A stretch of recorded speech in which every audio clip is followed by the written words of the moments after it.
32 ovejas y muchas cabras, y eso tiene leche de cabra. Es un pueblo, ¿no? Calao. No, es la estación del tren.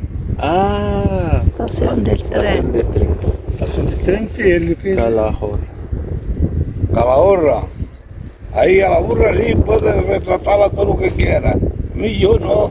Ah. Y además, lo que quieras, me da igual.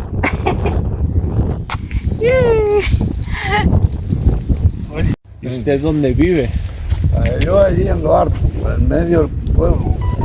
Pero en el pueblo, ¿no? Sí. Pues malo. Yo en medio. Para arriba, para abajo, en medio. ¿De que vaya a comer aquí en el hogar? Vamos a comer después. Pero aquí. No, en otro sitio. Ah. Pues sí. Pues Sí. si queréis ir a la cabra a por la leche, Sí. eso tiene. ¿Y el caballo? Es cerca de la estación de tren de Calao. La misma estación. Ahí. Cuela la vía y a mano derecha está yendo para Charche, a Charche. Vale. Al pasar la vía, la primera casa, la corral que veas, grande, muy grande.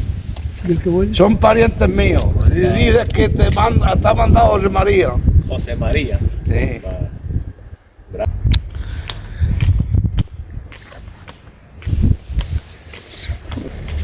Subhanallah.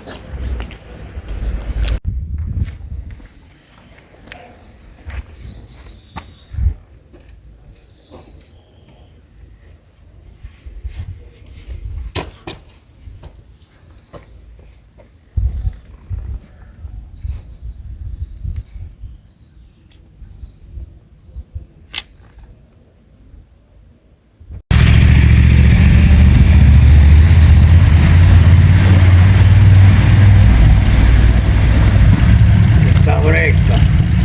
¿Es bueno el agua? Claro que bueno. Pero está morada. ¿Por? Porque está muy fría. Muy fría, sí. Es que el caballo te pusieron solo.